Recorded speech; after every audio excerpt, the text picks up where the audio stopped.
Today, multiple damning new reports reveal that former Obama National Security Advisor Susan Rice was the person who requested that the names of the Trump transition team members who were caught up in surveillance be unmasked. She has a lot of explaining to do, and that's tonight's very important opening monologue. All right, for weeks right here on this program, we have been demanding answers about who knew what and when about the surveillance of President Trump, candidate Trump, and of course, members of his transition team. Also tonight, we appear to have a very important key piece of this very complex puzzle. Now, Fox's own Adam Housley, he's going to join us in a few minutes with a full report. He is revealing that, quote, the unmasked names of people associated with Donald Trump were then sent to all of those at the National Security Council and some at the Defense Department, then Director of National Intelligence James Clapper, and then CIA Director John Brennan, essentially the officials at the top, including former Rice Deputy Ben Rhodes. Now, this proves the surveillance was widespread, and it was known by a lot of people, and there's more.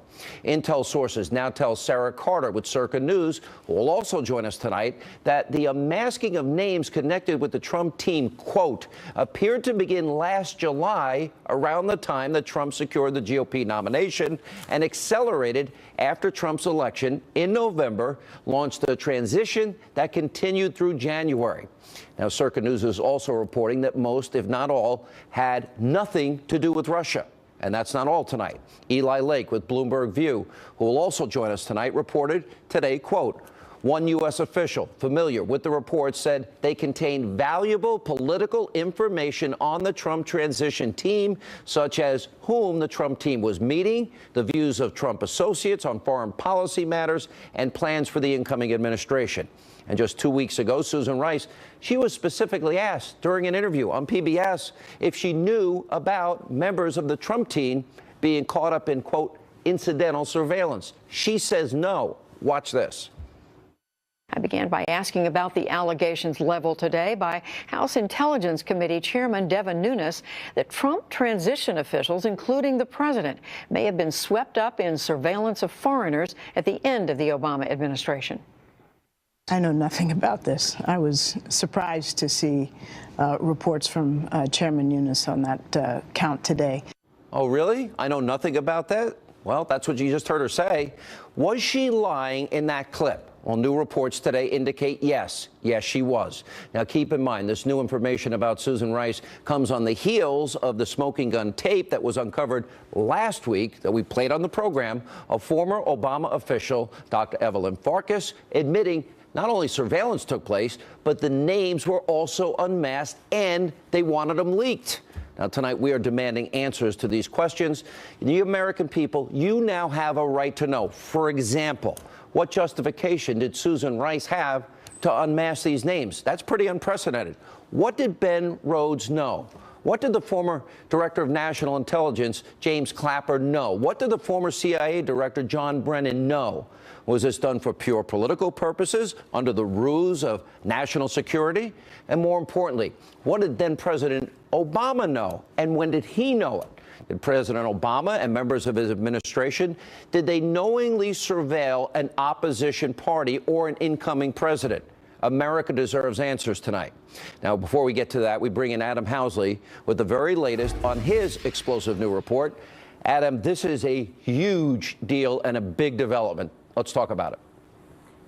Yeah, Sean, we started researching this, last week when we started getting some of our sources talking to us. You mentioned Eli Lake. I know he's on your show later. He was the first one that came out to actually say it was Susan Rice. We had a belief it was Susan Rice also. But, of course, we had so much information coming in. You got to make sure we get it right first, which we did. So we can say that multiple sources tell Fox News that the former National Security Advisor under President Obama, Susan Rice, requested to unmask the names of Trump transition officials. The unmasked names are people associated with Donald Trump, were all then sent, as you mentioned, to the NSC, some at DOD, James Clapper, John Brennan, basically all the people at the top, including former Deputy National Security Advisor Ben Rhodes. Now, these names, we're told, were in part of incidental electronic surveillance and of candidate Trump, President-elect Donald Trump as well, and people close to him, including his family members, some of them as well, for up to a year, we're told, before he took office. Now, when names of Americans are incidentally collected, for those at home who don't know, they're supposed to be masked, meaning the names are redacted from reports, whether it's international or domestic collection. unless it's an issue of national security or crime, or if their security is threatened in any way. But there are loopholes and ways to unmask through some back channels, but Americans are supposed to be protected from incidental collection. Our sources say in this case they were not. Now, this all comes in the wake of Evelyn Farkas's television interview that you mentioned last month. The former Deputy Assistant Secretary of Defense under Obama said this in part. I was urging my former colleagues and frankly speaking, the people on the Hill, it was more actually aimed at telling the Hill people, get as much information as you can, get as much intelligence as you can before President Obama leaves the administration. Meantime, we're also told that House Intelligence Chairman Devin Nunes knew about the unmasking and leaking back in January, well before President Trump's tweet in March alleging wiretapping. Our sources say, quote, the intelligence agencies slow-rolled Nunes. He could have seen the logs at other places besides the White House SCIF, which is the secure room where he and other chairmen have looked at this stuff in the past. But it had already been weeks, and he hadn't been able to get the information, so he went to the White House because he could protect his sources, and he could also get those logs, so it was twofold, end quote. Also, keep in mind, as the Obama administration left office, it approved new rules which gave the NSA much broader powers by relaxing rules about sharing intercepted personal communications and the ability to share those with 16 other U.S. intelligence agencies. And Sean, I should also mention that Susan Rice, I know you covered this as well as we did in regards to Benghazi, but she was the one that went on the Sunday shows claiming it was a video. And now we know all along, we know that attack had nothing to do with a video, Sean. All right, Adam, great reporting. We really appreciate it. We're going to stay on it. Joining us now with more from Bloomberg View, Eli Lake from CircaNews.com, Sarah Carter. Eli, let's start with you. Welcome to the program. All right, so incidental surveillance. This is what Devin Nunes was talking about. Okay, but what bothered him?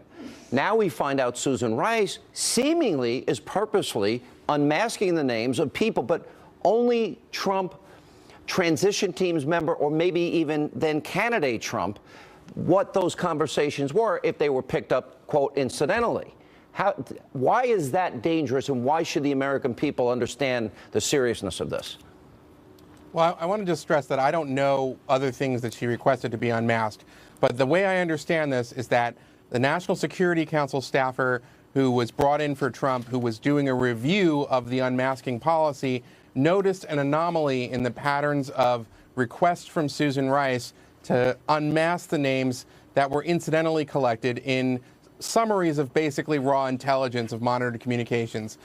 That was then discovered by the staffer, whose name has been out there. He then takes that to the general counsel's office in the White House, who then look into this some more and have tried to make this available to first Devin Nunes, the chairman of the House Intelligence Committee, but also Adam Schiff, the ranking member of that committee. And they've also offered this to the Senate Intelligence Committee. All right. And Sarah, so why would Susan Rice, especially as it relates to everything that we have been talking about, take incidental surveillance and ask, this is raw intelligence, ask for the unmasking, but only seemingly in the case of the Trump transition team, or perhaps even Trump as a candidate? How dangerous is that when the White House, an administration, a sitting administration, is surveilling and using legitimate surveillance to basically surveil on an opposition party? Sean, it's extremely concerning because I think those are the questions that need to be asked directly of Susan Rice. I attempted to reach out to her a number of times just to ask her those exact same questions, but she did not return my phone calls. Shocking. But what I want to step back, because what we're looking at is not just the expansion. Remember last week, Sean, you and I discussed this. 702, Section 702 of the 12333 executive order is supposed to protect Americans from being unmasked. But if we go back to the stories that we wrote last week, in 2011, that was expanded. The FISA court signed off under the Obama administration to allow for more leniency in unmasking. So it wasn't like it's almost as if it was legalized without us knowing it. And so the unmasking was allowed to occur. So in 2011, then in 2015, they relaxed the laws even more. So what they were able to do is, and we know it went to Susan Rice. We know former CIA director John Brennan was allowed to do this, and Clapper. So they had the ability to request unmasked unmasked American intercepts, foreign to foreign, raw intelligence, that should highly never classified. even if it was legitimate intelligence gathering, they're basically using that as a means to spy on innocent Americans without the benefit of a warrant. Good way to put it. And that's certainly, yes, and that's certainly what intelligence sources are saying. They're saying, look, this isn't just about just the unmasking. It's about why did they specifically unmask Susan Rice in particular at this point from July? Right, we're going all the way back to July. What could be the logical reason short of they wanted to use legitimate intelligence gathering as a ruse to get to the Trump transition team and maybe even candidate Trump if it goes back to July?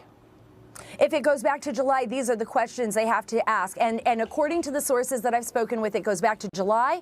It happened again in November, and then it happened exponentially after November through January. So they were looking at this. Other sources that we've spoken to just recently, as of today, have said to us, and these are high-level senior intelligence sources, said these questions need to be asked. Now, they could have been looking at it because some sources are saying, but standard operating procedure is you do not identify the identity of an American because you don't have a warrant for that surveillance. Standard operating procedure is when you're writing up a report, they would usually put in American and identify nobody. But in this specific cases,